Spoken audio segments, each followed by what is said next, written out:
Bonjour à tous et bienvenue dans ce nouvel avis d'expert. Aujourd'hui, je vais vous parler des multi-onglets. C'est une fonctionnalité extrêmement puissante qui permet notamment d'améliorer l'ergonomie des documents qui contiennent beaucoup de données. J'ai plein de choses à vous dire à ce sujet, mais auparavant, comme d'habitude, n'oubliez pas de vous abonner à notre chaîne et de penser à bien cocher les notifications pour être sûr de ne rater aucune de nos nouvelles vidéos.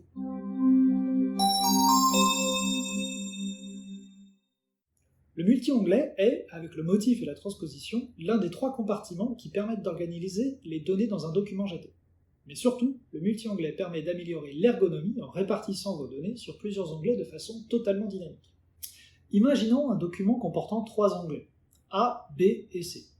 L'onglet B comporte 3 composants permettant de décrire une ville.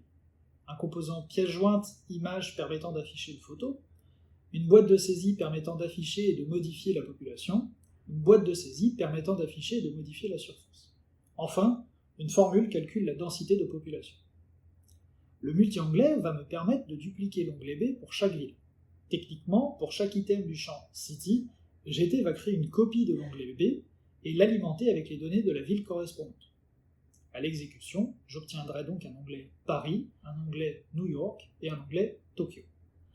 De plus, si j'autorise l'écriture dans mon motif, alors l'utilisateur pourra ajouter des onglets. S'il le fait, GT lui demandera de saisir le nom de l'onglet Mexico par exemple, et obtiendra une nouvelle copie vierge de l'onglet d'origine. Une fois qu'il l'aura complété, après intégration, ce nouvel onglet viendra ajouter un enregistrement à ma table de base de données.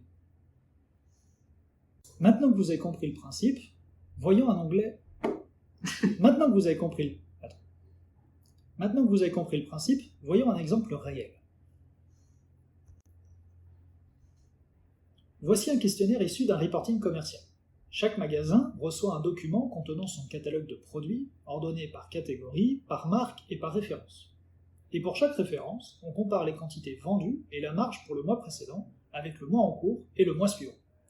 Enfin, un onglet de synthèse consolide les indicateurs par catégorie en faisant un simple somme si sur l'onglet de saisie de données. Le souci avec ce genre de document, c'est qu'il est très fastidieux à parcourir. Avec toutes les références dans un seul tableau, très long, il n'est pas très ergonomique.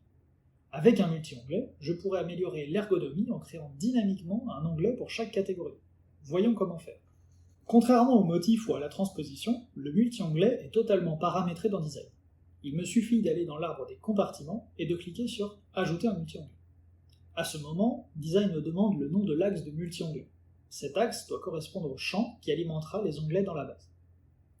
Dans mon cas, je constate que le champ qui contient le nom des catégories s'appelle « Category Name ».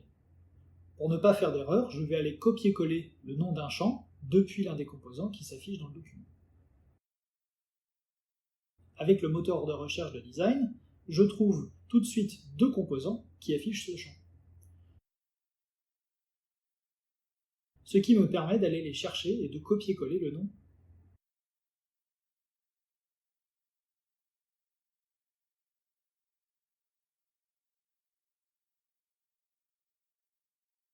À partir de là, je vais pouvoir paramétrer mon multi-onglet.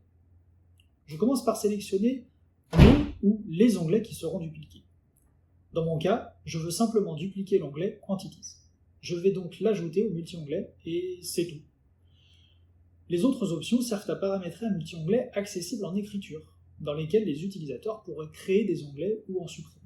Et dans mon cas, je veux uniquement afficher les catégories de la base, donc je clique simplement sur OK.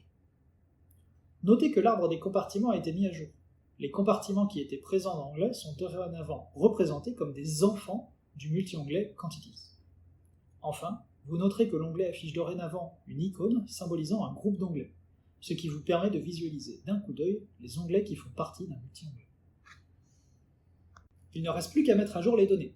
L'assemblage des données est très classique. Dans notre cas, on publie un document par magasin, identifié par le champ subsidiaire. Le multi-onglet doit au minimum comporter l'axe de multi-onglet, ici catégorie name.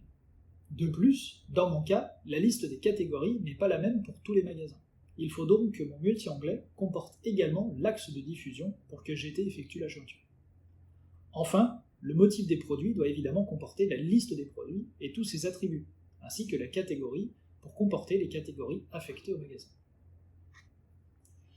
Je vais sélectionner des vues qui comportent ces éléments.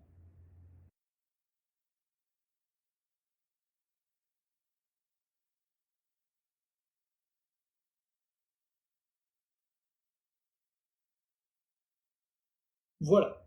Pour vérifier que tout fonctionne, je vais lancer une publication en preview.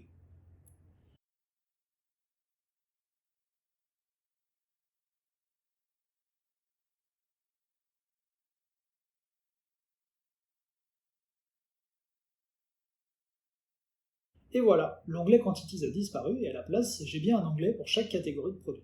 La clim, les outils, la peinture. Et évidemment, dans chaque catégorie, je n'ai que les produits correspondants. En revanche, si je retourne sur la page de synthèse, je m'aperçois que toutes mes formules de consolidation renvoient des erreurs dièse-ref, ce qui est parfaitement normal, puisque ces formules faisaient un sum science sur l'onglet Quantities qui n'existe plus. Mais maintenant, comment faire pour consolider les données saisies puisqu'elles sont réparties dans différents onglets, et que ces onglets peuvent être différents en fonction des magasins? Eh bien, j'ai été fourni une fonction pour ça. La fonction GTMS vous permet justement de consolider les données d'un multi-onglet sans que vous n'ayez à vous préoccuper du nombre d'onglets. Voyons comment elle fonctionne. La fonction GTMS accepte deux paramètres, la fonction et l'expression. La fonction définit l'opération par laquelle seront agrégées les données du multi-onglet. Les fonctions supportées sont la somme, la moyenne, NB, NBval, ainsi que min et max et concaté. L'expression peut être de deux types, soit une plage de cellules, par exemple la formule gtms.somme onglet MO B3 va sommer toutes les cellules B3 de tous les onglets du multi-onglet, onglet MO. L'expression peut également être une fonction, par exemple la formule gtms somme si onglet MO B3 supérieur à 0, alors 0, sinon 1, va, pour chacun des onglets du multi-onglet onglet MO, renvoyer 0 si B3 est positif, ou 1 sinon. Ensuite, elle fera la somme de toutes les valeurs ainsi renvoyées. La fonction GTMS offre donc énormément de possibilités, elle va nous permettre de remplacer très efficacement les formules SUMSI de notre onglet de synthèse. Tout d'abord, je vais remplacer le titre de l'onglet. Jusqu'à présent, la catégorie était affichée ici, sur chaque ligne du motif. Maintenant que chaque onglet ne contiendra qu'une seule catégorie, je peux déplacer cette information dans le titre. Je vais simplement copier la définition.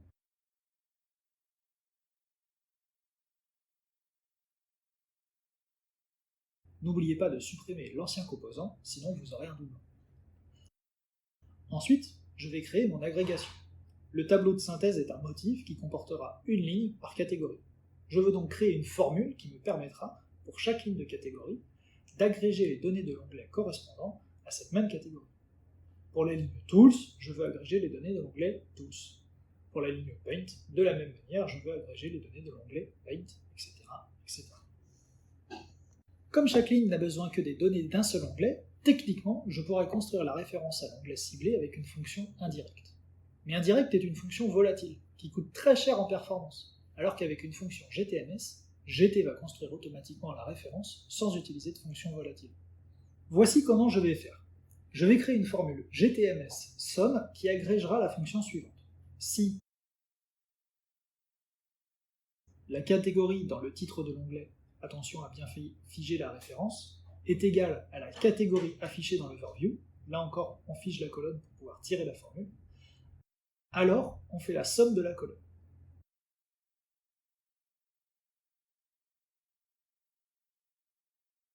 On n'oublie pas le dollar sur la première. Sinon, on renvoie 0. Et voilà, je n'ai plus qu'à recopier la formule sur les autres colonnes.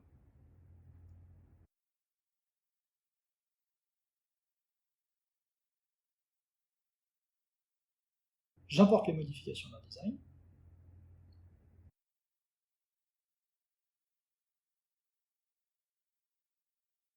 Je fais la mise à jour du modèle.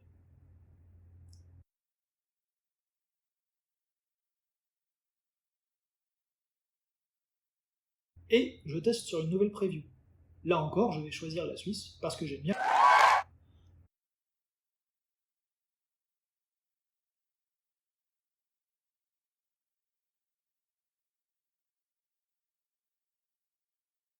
Bien, dans l'onglet Beat the Heat, je vais saisir 10. Dans l'onglet Appliance, je vais saisir 50. Et dans l'onglet Outdoor Power Equipment, je vais saisir -1. Ensuite, je retourne sur le premier onglet et je retrouve bien mes chiffres. Voilà, j'ai maintenant un questionnaire qui affiche un onglet par catégorie et un tableau de synthèse qui agrège les données de tous les onglets avec une seule formule. Et l'ensemble est totalement dynamique. Vous pouvez faire évoluer le référentiel de produits, modifier les catégories disponibles pour chaque magasin, vos documents s'adapteront automatiquement. Par ailleurs, vous aurez remarqué qu'avec le multi-onglet, vos documents vont vite comporter beaucoup d'onglets. Pour améliorer l'ergonomie, une bonne astuce est d'utiliser les hyperliens.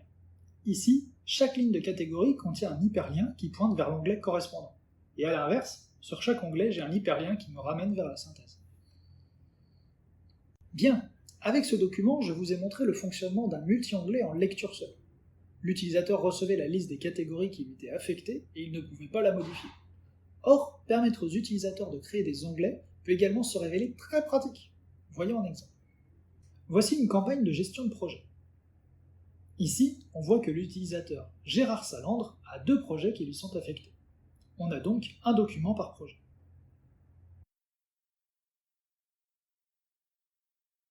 Dans le document, outre un onglet de données, il y a 2 onglets accessibles par l'utilisateur. Le premier, l'onglet Description, contient les informations de base du projet, notamment les TJM négociés par profil, la liste des consultants impliqués, et pour chacun d'entre eux, le nombre de jours staffés. Le second, Planning, affiche un suivi des jours prestés par semaine, rapporté au nombre total de jours vendus.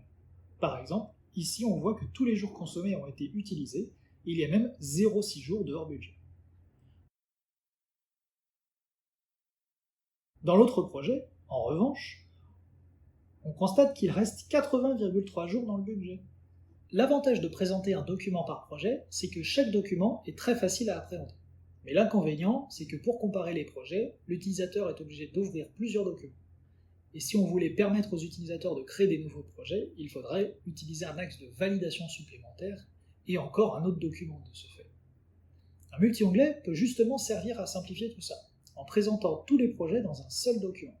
Et si j'autorise la création d'items, l'utilisateur pourra, de lui-même, créer de nouveaux projets, sans avoir à sortir du document. Voyons comment faire ça. Pour créer un multi-onglet avec un élément pour chaque projet, je vais commencer par chercher le champ qui contient le nom du projet. Dans Design, je vois que le projet s'affiche ici, dans un contrôle dans l'entité Project Item. Je vais copier le nom de ce champ et, lorsque je vais créer mon multi-onglet, je vais le copier en tant qu'axe de multi-onglet. Ensuite, je vais préciser que pour chaque projet, je veux dupliquer l'onglet Description et l'onglet Planning.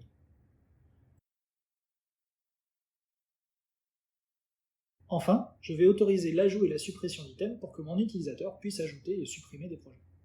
Je valide et on voit bien que les compartiments du document sont maintenant tous des enfants du multi-onglet Project Item. Encore une fois, je peux constater que les onglets Description et Planning affichent bien l'icône de multi-onglet. C'est tout, je peux sauvegarder et mettre à jour mon modèle.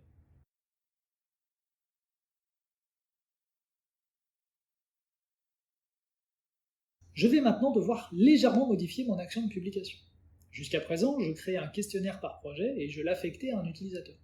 Dorénavant, je vais créer un questionnaire par utilisateur qui contiendra l'ensemble de ces projets.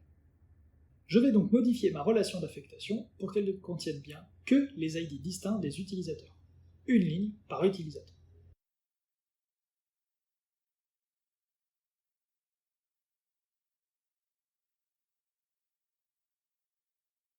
Ensuite, la seule modification à opérer au niveau de mes compartiments est de fournir au multi-onglet la liste des projets. Je peux facilement récupérer cette information depuis la racine des questionnaires précédents. Et c'est tout. Je lance ma campagne en preview. Je constate que je n'ai bien qu'un seul document créé pour mon utilisateur.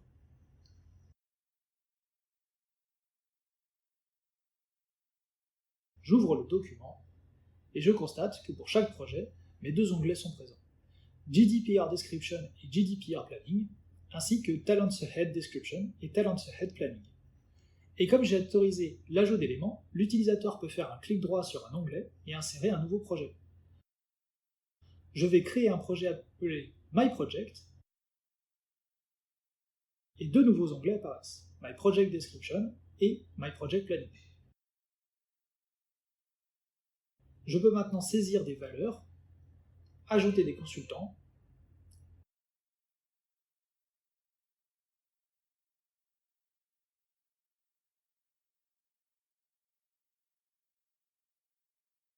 et les staffer.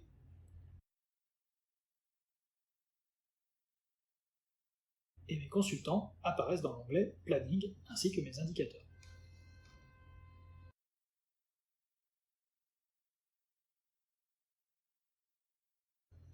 Le fait d'avoir tous mes projets dans un seul document permet de les comparer facilement entre eux. Et pour ça, les fonctions GTMS permettent toutes les agrégations possibles. Imaginons que pour tous mes projets, je staffe toujours les mêmes consultants, je risque de leur assigner plus de jours qu'ils ne peuvent en faire dans l'année. Pour éviter ça, il faudrait que je puisse savoir, lorsque je sélectionne un consultant, combien de jours sont déjà affectés. Tout projet confondu. C'est quelque chose qui est très facile à faire avec une fonction GTMS. Allons-y. Dans le motif qui me permet de sélectionner les consultants pour un projet, je vais ajouter une colonne que j'appellerai Staffing, qui affichera, pour chaque consultant sélectionné, la somme des journées qui lui sont affectées dans tous les projets. Une fonction GTMS me permettra d'étendre un simple somme si ensembliste sur l'ensemble des onglets. Attention, il n'est pas possible d'utiliser les fonctions GTMS à l'intérieur même des multi-onglets. Cela risque d'engendrer des références circulaires qui feraient des erreurs au niveau des fonctions. Toujours utiliser ces fonctions GTMS en dehors des multi-onglets. Pour contourner cette limite, je vais donc réaliser le calcul dans l'onglet Référence data. Comme son nom l'indique, cet onglet contient les données de référence du document, et notamment la liste des consultants. Je vais ajouter ma formule en face de chaque consultant. Je veux la somme des jours pour chaque projet et chaque consultant. Je réalise donc un GTMS somme qui distribuera une fonction SumSeance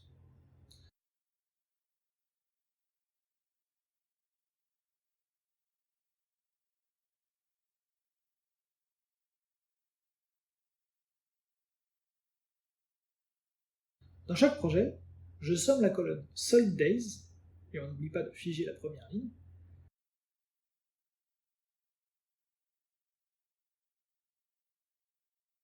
Si la colonne Name, pareil, on n'oublie pas le dollar.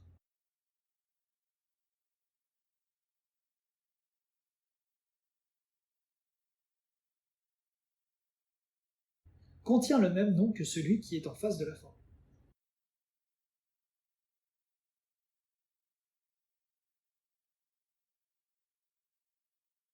J'étends ma formule sur toute la liste et le tour est joué.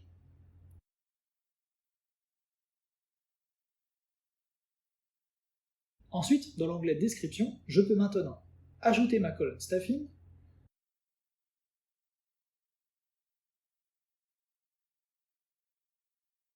vérifier qu'elle est bien contenue dans le motif,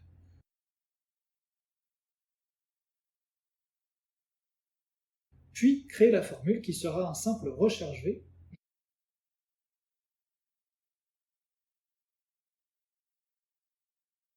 Je recherche le nom dans le tableau des consultants et je veux récupérer la valeur deuxième colonne.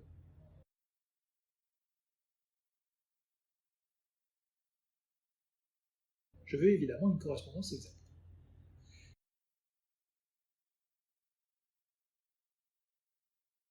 Et pour éviter d'afficher un diaséna, lorsque l'utilisateur n'a pas encore choisi de consultant, je rajoute un si erreur qui renverra une cellule vide si la formule renvoie une erreur. Plus qu'à tester.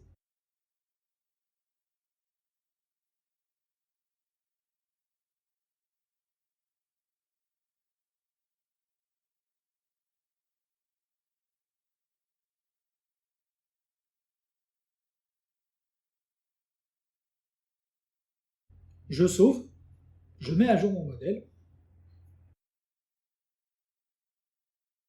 et je lance la publication.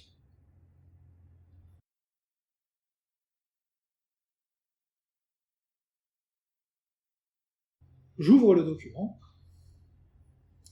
et je vais dans l'onglet des données de référence, par exemple, Nicolas Bourvéo est staffé sur 54 jours. Vérifions ça. Dans le projet GDPR, il a 12 jours, et dans le projet Talents Ahead, il en a 42. 42 et 12, je retrouve bien mes 54. Je vais maintenant créer un nouveau projet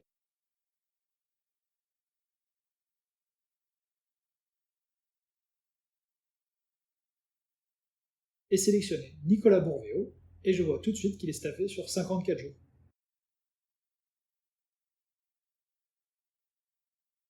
Et si je lui rajoute des jours, par exemple 10, il passera à 64.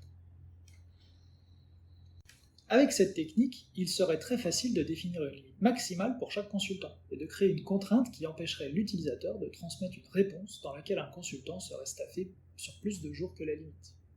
Sans le multi-onglet, ce serait plus compliqué. Comme chaque projet serait dans un document séparé, la seule solution serait de faire une synchronisation après intégration. Mais ce serait moins confortable pour l'utilisateur, et surtout, le dépassement ne pourrait pas être vérifié en temps réel. Le multi-onglet est donc un compartiment très intéressant. Techniquement, il fonctionne un peu comme le motif, il permet de présenter à un utilisateur une liste d'enregistrements sur laquelle l'utilisateur peut mettre à jour des données. Et, si vous lui donnez des droits, il peut également ajouter et supprimer des enregistrements. L'avantage du motif, c'est de disposer toutes les données dans un seul tableau. En revanche, un tableau de plus de 20 colonnes n'est pas très ergonomique. L'avantage du multi-onglet, c'est justement de pouvoir mettre en page les données d'un enregistrement comme vous le souhaitez. Autre point à considérer, l'import Excel. Avec un motif, il est très facile de faire des imports-exports vers Excel, pour mettre à jour les données et en ajouter.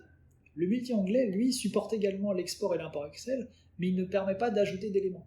Si vous exportez un multi-onglet vers Excel et que dans Excel, vous ajoutez des onglets, les onglets que vous aurez créés dans Excel ne seront pas importés de l'import. Dernier point à considérer, la volumétrie et les performances. Comme dans Excel, un motif peut contenir jusqu'à 1 million de lignes. En revanche, comme dans Excel, un document ne peut pas contenir plus de 255 onglets. Par ailleurs, comme on l'a vu, les fonctions GTMS sont super pratiques, mais elles peuvent affecter les performances. Par exemple, dans notre document, pour agréger le nombre de jours vendus pour tous les projets, on pourrait utiliser une simple formule comme GTMS, somme, description, O15. Mais en réalité, à l'exécution, GT va transformer la formule en somme, GDPR Compliance Description O15, plus somme Talents Ahead O15, plus somme My New Project Planning O15. C'est grâce à ce mécanisme que le document peut être exporté vers Excel et continuer à fonctionner. Comme vous le constatez, avec une simple somme et 3 onglets, la formule résultante fait une centaine de caractères. Plus vous aurez d'onglets et plus votre formule sera complexe, plus la formule résultante sera longue.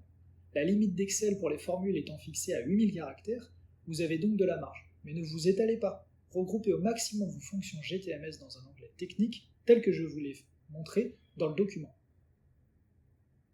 Enfin, sachez que pour aller requêter un multi-onglet, il existe une autre technique basée sur une fonction qui s'appelle GTMO getSheetName et qui permet de récupérer la référence d'un onglet spécifique dans un groupe de multi-onglets. J'y consacrerai peut-être une autre vidéo, mais sachez que c'est un sujet qui est traité en détail dans notre base de connaissances à l'article « Synthèse des données d'un multi-onglet ». Je vous mets le lien dans la description. Voilà, cette vidéo est à présent terminée. J'espère que vous aurez eu plaisir à apprendre tout ce qu'il y a à savoir sur le multi-onglet. Merci à tous et à toutes, et à bientôt pour une prochaine vidéo.